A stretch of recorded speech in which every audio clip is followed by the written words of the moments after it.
I was working the front desk at a Sydney hotel when an American family walked in during their first hour in Australia. The dad looked at me and said, "So when do we adjust our clocks for being upside down?" I thought he was joking. He wasn't. His wife nodded along like this was a legitimate question. I stood there, trying to figure out if they thought gravity worked differently here, or if time itself flipped when you crossed the equator. I just said, "Sir, the time zone is different, but the clocks work the same way." He looked disappointed, like I'd ruined some magical reveal he was expecting. And that's the thing, I don't just tell travel stories, I decode how people think when they travel. If that kind of insight hits different for you, subscribe. It means you won't miss the next layer most people overlook. That same week, a woman came to the desk asking where she could see kangaroos hopping down the street. Not at a wildlife park, not in the outskirts. She wanted to see them on George Street in the middle of downtown Sydney. I explained that kangaroos don't just roam around the city center. She got upset and said, "But I saw it on Instagram." Turns out, she'd seen a tourist photo from a sanctuary and assumed all of Australia was just open-range kangaroo territory. She actually asked if we were hiding them. Then there was the guy who showed up to Bondi Beach in winter wearing nothing but board shorts and sunscreen. It was July. In Australia, that's the middle of winter. He was confused why the water was cold and why locals were wearing jackets. "But this is Australia," he kept saying, like the country existed in permanent summer. Someone finally told him seasons flip in the southern hemisphere. He genuinely didn't know. He'd packed only swimwear for a 2-week trip. His lips were turning blue, but he refused to admit he'd messed up. Another tourist asked me if Australians celebrated the 4th of July. I said no. She seemed offended, like we were being rude by not participating in American Independence Day. "But everyone celebrates it," she said. I explained that it's an American holiday and doesn't really apply to other countries. She walked away, muttering something about how ungrateful we were. My coworker and I just stared at each other. We didn't even know how to respond to that one. And then came the traveler who asked if he needed to exchange his dollars for Australian dollars, because he thought maybe we just used American currency here. When I confirmed that yes, we have our own currency, he seemed annoyed by the inconvenience. Like Australia was being difficult on purpose by having its own money. He asked if we could just accept USD everywhere to make it easier for him. I told him that's not how countries work. These stories kept piling up, day after day. And I realized that a lot of American tourists arrive in Australia with some very surprising ideas about how things work here. Let me share what I've seen. I was working as a tour guide in Melbourne when a tourist asked me, in complete seriousness, if Australians had to tie everything down because of being upside down on the globe. She wanted to know how we kept our furniture from falling into space. I had to explain that upside down is just relative to map orientation. There's no actual up or down in space. Gravity pulls toward the center of the Earth no matter where you are. She looked skeptical, like I was trying to trick her. My friend worked at Cairns Airport and told me about an American couple who arrived expecting to see the Great Barrier Reef from the airplane window as they landed. When they didn't see bright coral reefs right next to the runway, they complained that the airline had flown to the wrong city. The reef is offshore, you have to take a boat. They'd imagined the airport was built on top of coral or something. When my friend explained they'd need to book a reef tour, they got angry about false advertising because their travel blog said Cairns was near the reef. It is near the reef. You just can't see it from land. Another time, a family visited Uluru and asked the guide why Ayers Rock was painted red. They thought it was artificial. The guide explained it's natural sandstone rich in iron oxide, which gives it the red color. The dad didn't believe him. He insisted someone must have painted it for tourists because rocks aren't naturally that red. The guide tried showing him the geological composition, but the guy was convinced it was all a setup for Instagram. He even looked for seams or paint lines on the rock surface. I was bartending in Brisbane when an American ordered a Foster's beer and seemed genuinely shocked when I told him we don't really drink that here. "But that's the Australian beer," he said. I explained that Foster's is mostly an export brand marketed overseas. Locals prefer other beers. He looked betrayed, like we'd been lying to the world. He asked what Australians actually drink, and when I listed some local brands, he said he'd never heard of any of them, so they couldn't be real Australian beers. The logic made no sense, but he stuck with it. Then there was the woman at a wildlife sanctuary who got upset because the koalas weren't active. She'd paid for a koala experience and expected them to be playful and energetic. The handler explained that koalas sleep up to 22 hours a day because eucalyptus leaves are low in nutrition and hard to digest. She said that was false advertising and demanded her money back because sleeping animals aren't worth seeing. She wanted them to wake up and perform. The handler tried to explain that's just how koalas live, but she left a 1-star review saying the animals were lazy. A guy on a Sydney Harbour tour asked why they built the Opera House so close to the water when floods are a concern. The guide explained the building is elevated and engineered specifically for its location. The guy cut him off and said, "Yeah, but wouldn't it have made more sense to build it inland?" The guide paused and said, "Then it wouldn't be on the harbor." The guy genuinely didn't understand why a harborside building needed to be on the harbor. He kept insisting they should have put it somewhere safer, completely missing the point of its iconic location. I heard about a tourist in Tasmania who asked why Australians spoke English if they were so far from England. She assumed Australia would have its own language by now. The guide explained that Australia was a British colony, and English remained the primary language. She said, "But that was so long ago. Why didn't you make your own language?" The guide didn't know how to respond. These are the moments I live for. Not to mock, but to understand why people think the world should mirror their own. That's what this channel unpacks every week. The psychology of culture shock. If you're the kind of person who notices patterns others miss, you're already part of this community. Hit subscribe and stay ahead of the curve. She seemed to think languages just get invented overnight when countries want them. Another visitor asked if the Outback was a theme park. He'd heard about the Outback so many times that he assumed it was a specific tourist attraction, like Disneyland.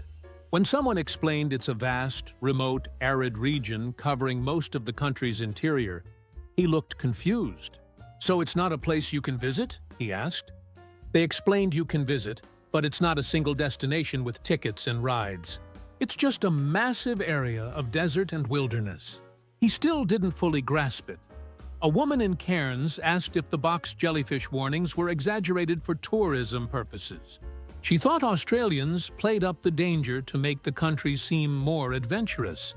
A local explained that box jellyfish stings can actually be fatal, and the warnings are very real. She laughed and said, "Come on, a jellyfish can't kill you." She was planning to swim without a stinger suit. They had to physically show her medical information and news reports before she took it seriously. Even then, she seemed skeptical. Someone asked me if Australians drove on the left side of the road, just to be different from America. I explained that many countries drive on the left because of British influence. He said, "Yeah, but you could switch to the right side to match us." I told him that would require changing every road, every car, and retraining every driver in the country. He shrugged and said it would make travel easier for Americans. The idea that Australia would redesign its infrastructure for foreign tourists seemed completely reasonable to him. I was working at a cafe in Sydney when an American tourist got genuinely upset that we didn't have free refills on coffee. He'd ordered a flat white, finished it, and brought the empty cup back to the counter expecting me to fill it up again. When I told him refills aren't included, he said, "But that's how coffee works." I explained that in Australia, you pay per cup. He called it a scam and said American cafes would never get away with this. I didn't mention that Australian coffee quality is generally higher and portions are different, but he wasn't interested in hearing explanations. Another guy ordered a large coffee and was shocked when I handed him a standard-sized cup. In Australia, our cup sizes are smaller than American ones. What we call large is probably a medium in the US. He held it up and said, "This is large?" I told him yes. He asked if he could get an actual large, like a bucket-sized coffee. We don't serve those. He ended up ordering 3 separate cups and complained the whole time about how expensive it was. He didn't connect that 3 individual coffees would obviously cost more than 1 large one. I had a table leave cash on the table and walk out, then come back 5 minutes later asking why I hadn't chased them down to say thank you. They'd left a 20% tip and expected acknowledgement. I explained that tipping isn't standard in Australia because servers get paid a livable wage. They looked horrified. "So you're saying you don't appreciate tips?" one of them asked. I said tips are nice but not expected or required. They took the cash back, visibly offended that their gesture wasn't treated as extraordinary. They left a review saying Australian servers were ungrateful.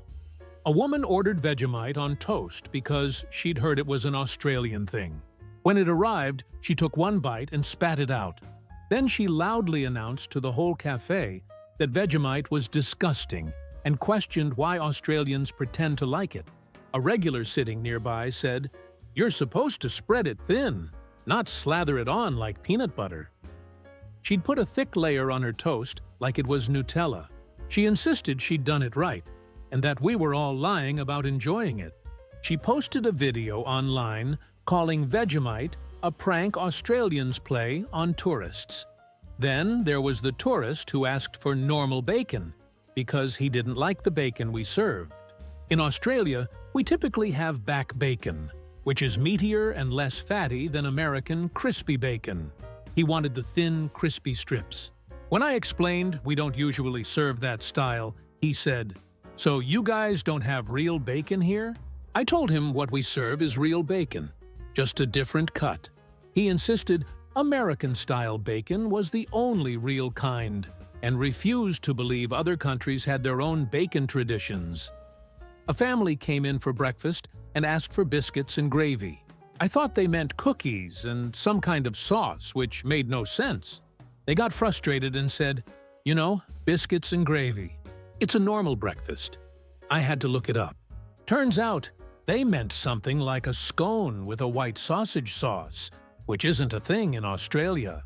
When I explained we don't serve that, they acted like I was being difficult on purpose. They settled for toast, but complained that Australian breakfast options were limited because we didn't have their specific regional dish. I was serving at a restaurant when a customer flagged me down and asked for a soda. I asked what kind. He said, "Just a soda." I listed our options: Coke, Sprite, Fanta. He looked annoyed and said, "No, a soda. You know, like a Coke." I said yes, Coke is one of our sodas. He said, "Why didn't you just say that?" I was genuinely confused because turns out in his area, soda and Coke are used interchangeably for any soft drink. But he expected me to understand his regional terminology without explanation. He left muttering that Australians don't understand basic English. Another tourist ordered fish and chips, then sent it back because the chips were too thick. In Australia, chips are usually thicker cut than American fries.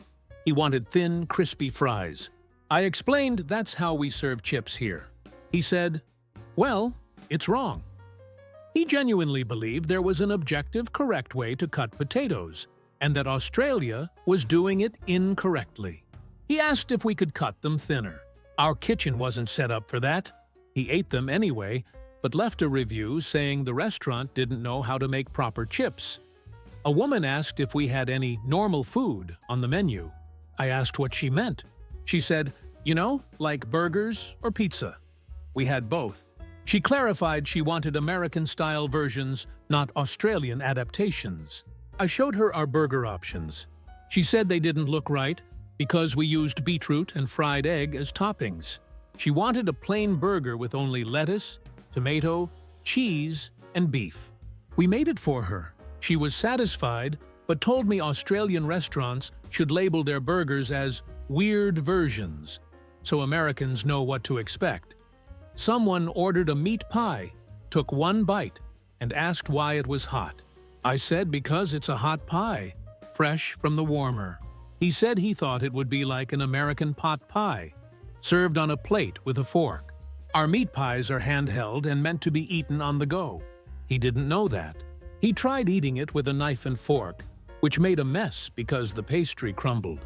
He asked why we serve food that's so hard to eat. A local sitting nearby said, "Mate, you just pick it up and bite it."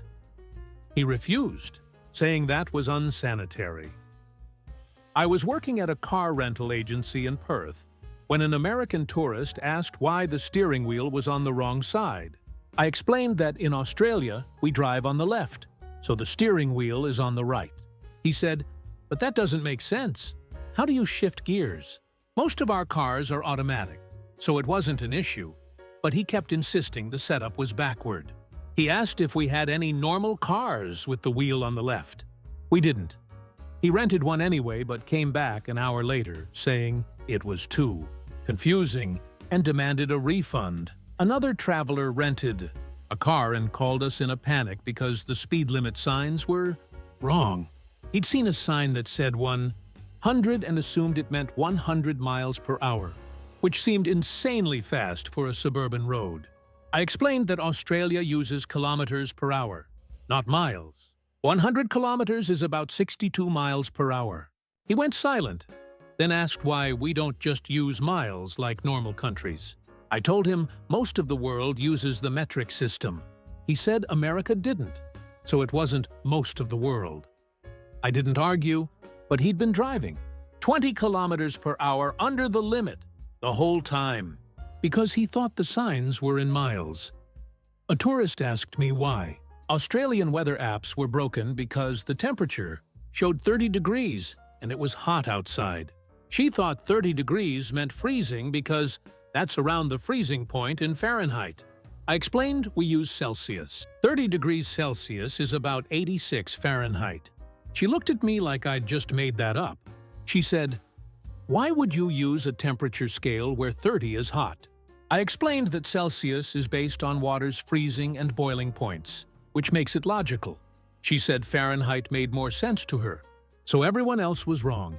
I worked at a train station in Melbourne and had an American ask why trains didn't arrive every 5 minutes like in New York. I explained that Melbourne's train system is different, and trains run on a schedule, usually every 10 to 20 minutes depending on the line. He said that was unacceptable and that we needed to fix our infrastructure. I told him our system works fine for our population and city layout. He insisted that if America could do it, Australia should be able to as well. He didn't consider that different cities have different needs and structures. A woman asked me how long it would take to drive from Sydney to Perth. I told her it's about 40 hours of driving, over 4,000 kilometers. She said, "So like a day trip?" I explained that, no, it's a multi-day journey across the entire country. She pulled out her phone and showed me a map where Australia looked small. I explained that map projections distort size and Australia is actually massive, about the same width as the continental United States. She didn't believe me. She thought she could visit Sydney, Melbourne, Brisbane, and Perth all in one weekend. Another tourist bought a train ticket from Sydney to Melbourne and showed up at the station expecting the trip to take an hour. It takes about 11 hours by train. When I told him, he accused me of lying because trains are fast. I explained that Australia is big, and even fast trains take time to cover long distances. He demanded a refund and said the travel website didn't make it clear. The website listed the duration right on the booking page. He just hadn't read it. Someone asked me if Australians use real money or if it's all digital. I showed him our polymer banknotes. He touched one and said, "This feels fake." I explained that Australian currency is made of polymer, not paper, which makes it more durable and harder to counterfeit. He insisted it felt like play money and asked if we had real paper money as an option. We don't. He reluctantly used the polymer notes, but kept commenting on how weird they felt. A guy at a petrol station asked why gas was so expensive. I told him it's priced per liter, not per gallon. He calculated the cost per gallon in his head and realized it was actually comparable to US prices when adjusted for exchange rate and volume. But he still complained because seeing a higher number per unit made it feel more expensive, even though it wasn't. He said Australia should switch to gallons to avoid confusing tourists. A family asked me for directions to a nearby beach, and I told them it was about 5 kilometers away. The dad asked how far that was in real distance. I said about 3 miles. He got frustrated and asked why I didn't just say 3 miles in the first place. I explained that Australians use kilometers. He said it was inconsiderate to tourists who don't know the metric system. I suggested he could use a conversion app. He said he shouldn't have to. Another traveler complained that Australian plugs didn't fit his devices. I explained that different countries have different electrical standards and he'd need an adapter. He said he'd brought a US power strip thinking that would solve it. It didn't. The whole power strip was useless without an adapter. He asked why Australia couldn't just use the same plugs as America to make travel easier. I told him that would require rewiring the entire country. Has said it would be worth it for convenience. Someone asked why Australians don't celebrate Thanksgiving. I explained it's an American holiday. She said, "But don't you guys give thanks for things?" I told her of course we do, but we don't have a specific holiday for it in November. She seemed confused, like gratitude required an official holiday to be valid. She asked what Australians do in late November if we don't have Thanksgiving. I said we just live our normal lives. She found that sad. I was closing up the hotel desk one night when an American guest came down and asked if Australia had states like the US. I said yes, we have 6 states and 2 territories. He seemed relieved. Then he asked if we had a president. I told him we have a prime minister and are part of the Commonwealth with the British monarch as our head of state. His face fell. "So you're not a real country?" he asked. I assured him we're absolutely a real country, just with a different government structure. He walked away looking doubtful, like he'd just discovered Australia might be fake. That interaction kind of summed up everything I'd seen over the years. A lot of American tourists arrive in Australia expecting it to be a tropical version of the United States. They're surprised when our systems, culture, food, wildlife, and even basic things like measurements are different. And instead of adapting or learning, some of them get frustrated that Australia doesn't match their expectations. The funny thing is, most tourists are curious and excited to learn. They ask questions, try new things, and leave with great stories. But there's always a handful who seem genuinely shocked that another country does things its own way. They treat differences as inconveniences rather than part of the travel experience. I remember one last story. A guy asked me what language Australians spoke before English arrived. I explained that Indigenous Australians spoke hundreds of different languages, many of which are still spoken today. He said, "No, I mean, like, what did white Australians speak?" I told him white Australians are mostly descended from British settlers, so they've always spoken English here.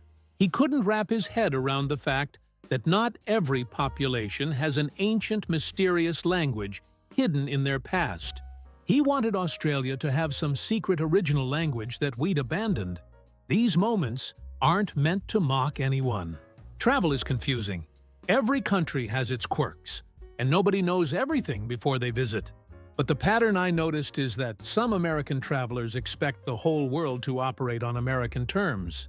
When it doesn't, they're baffled. Australia is its own place with its own identity. We use the metric system, drive on the left, don't tip as standard practice, and yes, our wildlife actually is dangerous. The seasons are flipped, the coffee is smaller, and the toilets flush the same direction as everywhere else despite the myths. If you're planning to visit Australia, just know that it's different. That's the whole point of traveling. And trust me, these stories never stop coming. Every tourist season brings a fresh batch of confused questions, surprised reactions, and moments that make locals shake their heads and laugh. Australia isn't difficult, it's just Australia. And that's enough. If you've enjoyed this lens, the kind that looks past the surface and into the psychology behind it, you'll want this perspective in your feed. I break down cultural blind spots like this every week. Subscribing doesn't help me. It helps you keep seeing the world with sharper eyes.